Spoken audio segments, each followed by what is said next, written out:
The problem with the Red Wings is, yes, you have depth lines. You have deep lines. You got 4 lines. You got a bunch of guys with 12 goals, a bunch of guys with 20 points or more. But you don't have that guy that can just go out there on his own and get you a goal. Who's the man here? Dylan Larkin, University of Michigan. Love Dylan Larkin. Dylan Larkin is only so good. Dylan Larkin's not one of these all-star guys. Right.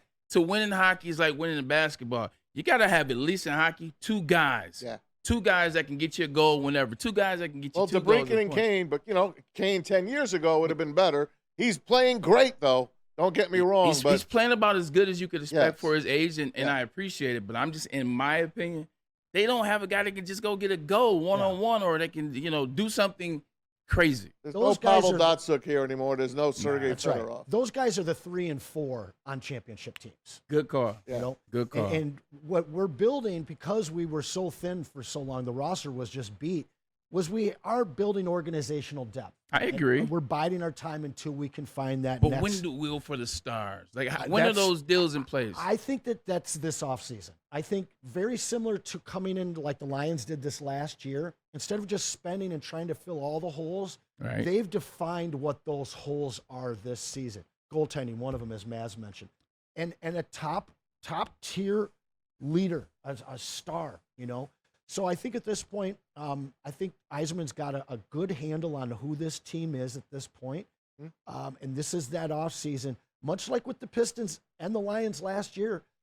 Actually this year, the holes are defined. We know what we need to go get. Don't mention the Pistons. Well, don't mention the Pistons. If we're going to talk ice soccer, I got to at least talk some basketball. Don't mention the especially Pistons. if you're comparing the two. It's the 4th time this month they've been shut out. Oof. 4 times in the month of March. And guess what? Don't get any easier.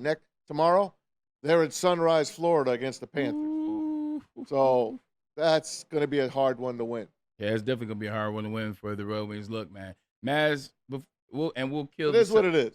We'll kill the subject with this. Ask the question, are the Wings, do they still have a feasible chance to make the playoffs?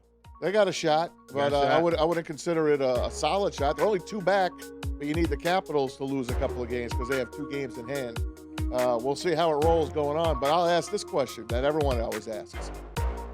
Is the pressure on Steve Yzerman if they don't get into playoffs this year, or are you sticking with D-Mac and the Yzer plan? Just chill out. Team's not ready yet. Flop down.